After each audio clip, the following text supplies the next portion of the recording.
इस मूवी के शुरू होते ही हम एक लोकल गुंडे को देखते हैं जो अपने पीठ पर एक टैटू बनवा रहा था। तब वो काफी दर्द सहने की कोशिश करता है, लेकिन जब दर्द हद से बढ़ता है तो वो टैटू बनवाने वाले बूढ़े को जान से मारने की धमकी देता है। तब वो बूढ़ा बोलता है कि अगर तुम टैटू बनवाने से होने वाला दर्द सह नहीं सकते तो तुम्हें ये टैटू बनवाना ही नहीं चाहिए। ये सुनकर उस गुंडे का तो जैसे ईगो ही हर्ट हो जाता है, इसीलिए वो उसे मारने के लिए अपनी गन निकालता है। तभी उसके पास एक आदमी आकर उसे एक लेटर देता है और उसे खोलने पर वो देखता है कि उसमें काली मिट्टी थी, जिसे देखकर वो बूढ़ा काफी ज्यादा घबरा जाता है और बोलता है कि सालों पहले उसने एक आदमी को ऐसा ही लेटर खोलते हुए देखा था और ये देखकर वो भी इसी तरह से हंस रहा था जैसे तुम लोग हंस रहे हो। लेकिन उसके बाद वहां एक निंजा का क्लैन आया और देखते ही देखते उनकी हंसी खून में डूब गई। ये सुनकर वो गुंडे बूढ़े का मजाक उड़ाने लगते हैं और तभी अचानक उनमें से एक का सर धड़ से अलग हो जाता है। ये देखकर वो सभी काफी डर जाते हैं और अंधाधुंध फायरिंग करने लगते हैं। लेकिन तभी कुसारीगामा नाम के हथियार से एक के बाद एक गुंडों के बॉडी पार्ट्स शरीर से अलग होने लगते हैं। और ये सब कुछ इतना तेज हो रहा था कि उन गुंडों को मारने वाले की झलक भी नहीं दिख रही थी। इसके बाद गुंडों का लीडर डर के मारे उस मारने वाले को पैसों का लालच देता है, लेकिन उसका कोई फायदा नहीं होता और वो भी मारा जाता है। तब हम देखते हैं कि अंधेरे में से एक निंजा बाहर आता है और उस बूढ़े को भी अपनी तलवार से मार देता है। अब अगले सीन में हम मीका नाम के एक लड़की को देखते हैं जो पेशे से एक फॉरेंसिक रिसर्चर थी। वो अपने हाथों में काफी सारी फाइल्स लेकर रेन नाम के ऑफिसर के पास आती है और उसे अपने रिसर्च के बारे में बताती है। वो बोलती है कि शहर और देश में होने वाले कई मर्डर्स के पीछे एक प्राचीन समुदाय का हाथ है और वो समुदाय सिर्फ 50 ग्राम सोने के लिए किसी को भी मार देता है। रेन भी होने वाले मर्डर्स की वजह से काफी परेशान था, लेकिन उसे इस प्राचीन समुदाय की बातों पर यकीन नहीं होता और वो बोलता है कि निंजा जैसी कोई चीज होती ही नहीं। इसके बाद हम लॉन्ड्री में एक लड़के को देखते हैं जो उसका काम कर रहा था। तभी उसके पास एक लड़की आकर उसका ब्लैंकेट फोल्ड करने में मदद मांगती है, इसीलिए वो उसकी मदद करने लगता है और पूछता है कि वो किस समुदाय से है। ये सुनकर वो लड़की शॉक हो जाती है और सीधा उस पर हमला कर देती है, लेकिन वो लड़का उसे कड़ी टक्कर देकर काफी बुरी तरह से मार देता है। इसके बाद कहानी पास्ट की दिखाई जाती है जहां हम ओजोनो नाम के एक समुदाय को देखते हैं।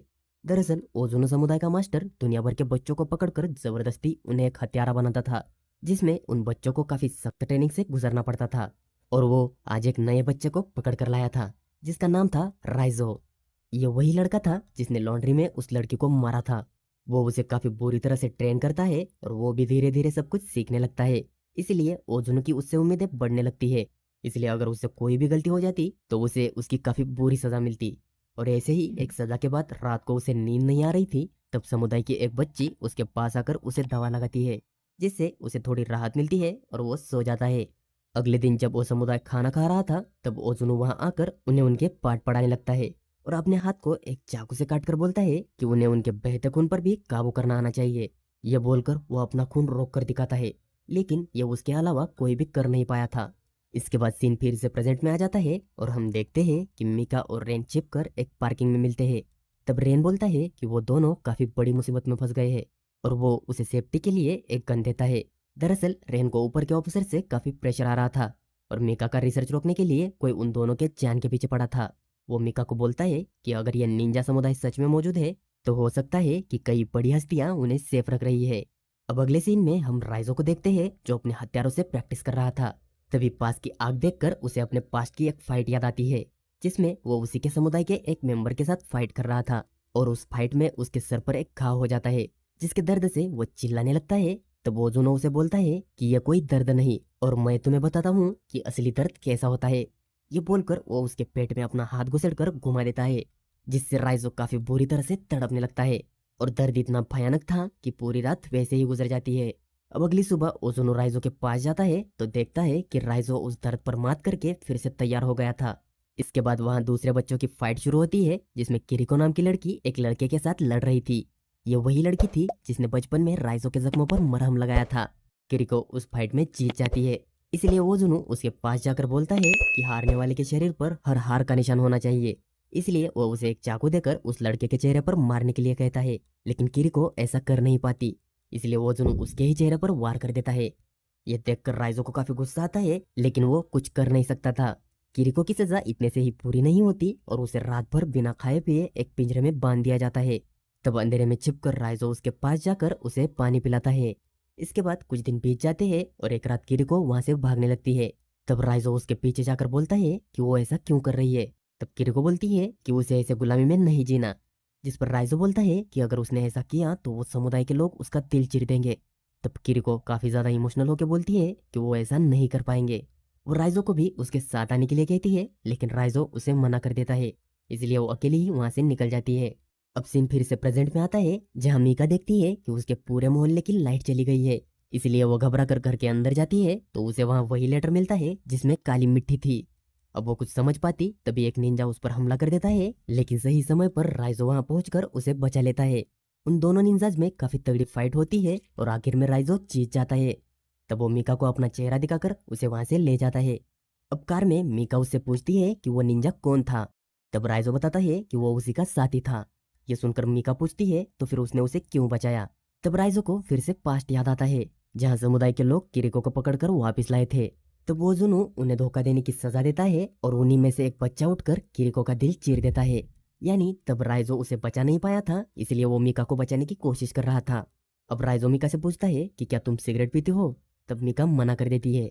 तब राइजो बोलता है कि वो निंजास हमें सूंघ सकते हैं और वो हमारा पीछा कभी नहीं छोड़ेंगे। इसके बाद वो कुछ नए कपड़े खरीद कर एक होटल में रुकते हैं, जहाँ मीका चेंज करती है और राइजो सिगरेट जलाकर उसका धुआं चारों ओर फैलाता है ताकि कोई भी निंजास उन्हें सूंघ ना सके। इसके बाद कहानी फिर से पास्ट की दिखाई जाती है, जहाँ राइजो की ट्रेनिंग पूरी हो चुकी थी और आज उसका टेस्ट था, जिसमें जीत जाने पर वो असल निंजा कहलाने वाला था। तब वो जुनू एक आदमी की तरफ इशारा करते हुए बोलता है कि मुझे उस आदमी की गोल्डन वॉच चाहिए। तब राइजो उसे हाँ बोल के वो वॉच लाने चला जाता है। और जब वो आदमी वॉशरूम में था तब राइजो पीछे से जाकर उसके गले में चाकू घुसा देता है, लेकिन उससे उस आदमी को कोई फर्क नहीं पड़ता क्योंकि वो काफी ज्यादा स्ट्रांग था। वो राइजो को काफी बदतर तरीके से मारता है, लेकिन राइजो भी पीछे हटने वालों में से नहीं था। वो भी उसे कड़ी टक्कर देता है और आखिर में किसी तरह उसे मार देता है। इसके बाद वो घड़ी लेकर एक ऊंची बिल्डिंग पर जाकर रुकता है और तभी उसका समुदाय वहां आ जाता है। तो वो जुनो वो घड़ी उसे ही देकर उसे एक और काम देता है, जिसमें उसे किरिको के जैसे ही एक लड़की को मारना था, जिसने समुदाय छोड़ के भागने की कोशिश की थी। लेकिन राइजो उसे मारना नहीं चाहता था, इसलिए वो ओजुनो के चेहरे पर ही वार कर देता है। ये देखकर सभी निंजाज उस पर टूट पड़ते हैं और काफी तगड़ी फाइट के बाद वो राइजो को निंजा ब्लेड से मारकर उस बिल्डिंग से नीचे गिरा देते हैं, जिससे राइजो एक पुल में जाकर गिर जाता है। इधर कुछ देर बाद मिका रेन को कॉल करती है और उसे सारी बात बताती है। तब रेन उसे मिलने के लिए बुलाता है और राइजो भी मान जाता है। दरअसल राइजो को ओजुनो का पता चाहिए था और उसे लगता था कि ओजुनो का पता ढूंढने में सिर्फ मिका ही उसकी मदद कर सकती थी, क्योंकि उसने निंजास के समुदाय पर काफी रिसर्च किया था। अब वो दोनों रेन से मिलने जाते हैं, लेकिन रेन राइजो को धोखा दे देता है और उसे पकड़कर एक सीक्रेट जेल में डाल देता है। यहाँ मिका रेन से काफी आर्ग्यूमेंट करती है, लेकिन रेन उसकी कोई बात नहीं सुनता। उल्टा वो उसे एक ट्रैकर देता है, जिससे वो कहीं भी गई तो वो उसे ढूंढ सके। इसके बाद मिका राइजो के पास जाकर उसे पानी पिलाती है और रेन के बर्ताव के लिए माफी मांगती है। तब राइजो बोलता है कि वो यहाँ आ गए।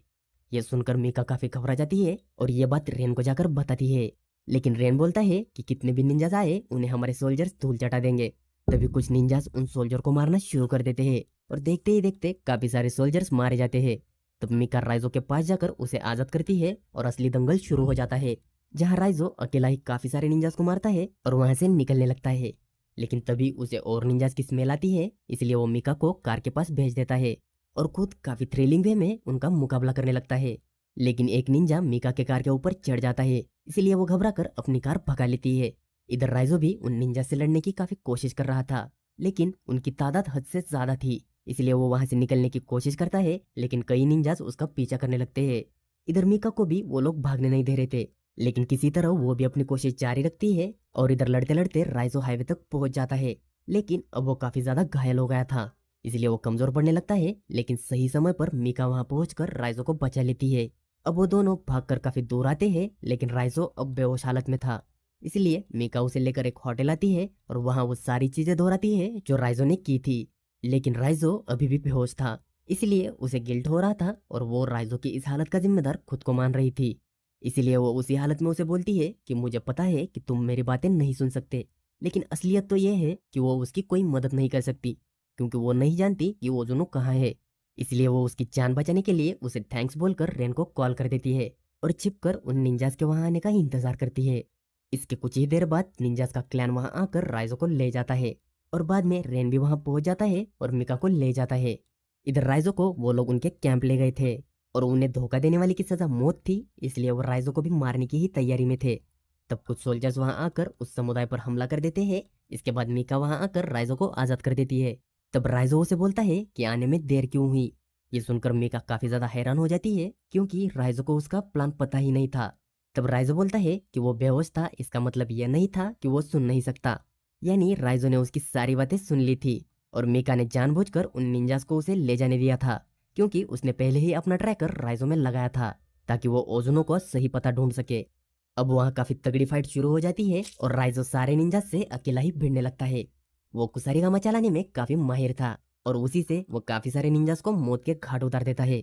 लेकिन अब लड़ाई उसके जानी दुश्मन से थी जिसने किरिको का दिल चीरा था। वो भी राइजो को काफी तगड़ी टक्कर देता है, लेकिन राइजो के सर पर भी खून सवार था और वो उसके हाथ काट कर उसे भी एक पत्थर मौत दे देता है। अब बारी थी ओजुनो की, लेकिन ओजुनो इतनी आसानी से उसके सामने कमजोर नहीं पड़ने वाला था क्योंकि आखिरकार वो उसका ही गुरु था और उसने खुद के लिए ऐसी कई पावर संभाल कर रखी थी जो किसी ने देखी भी नहीं थी।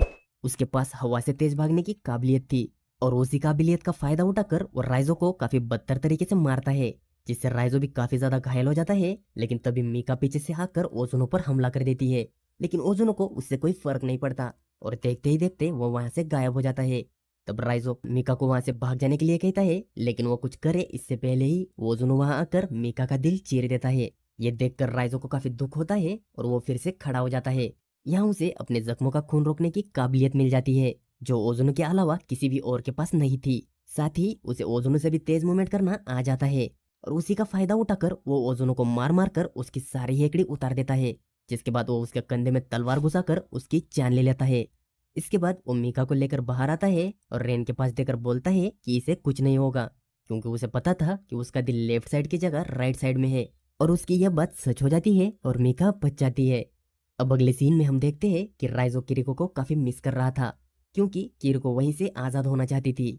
वो उसी की तरह वहां से चढ़कर ऊपर आता है और किरिको की याद में चैन की सांस लेता है और उसकी इसी चैन की सांस के साथ यह मूवी खत्म हो जाती है। दोस्तों मेरे हिसाब से यह मूवी काफी ज्यादा बढ़िया है क्योंकि इसमें एक अच्छी खासी स्टोरी के साथ काफी थ्रिल से भरे सीन कूट कूट कर भरे हैं। मैंने आपके लिए इस मूवी को अपने टेलीग्राम चैनल पर अपलोड कर दिया है जहां से आप इसे आसानी से डाउनलोड कर सकते हो। और हाँ, नए व्यूवर्स चैनल को सब्सक्राइब करना ना भूलना। तो मिलते हैं अगले वीडियो में, तब तक के लिए बाय बाय।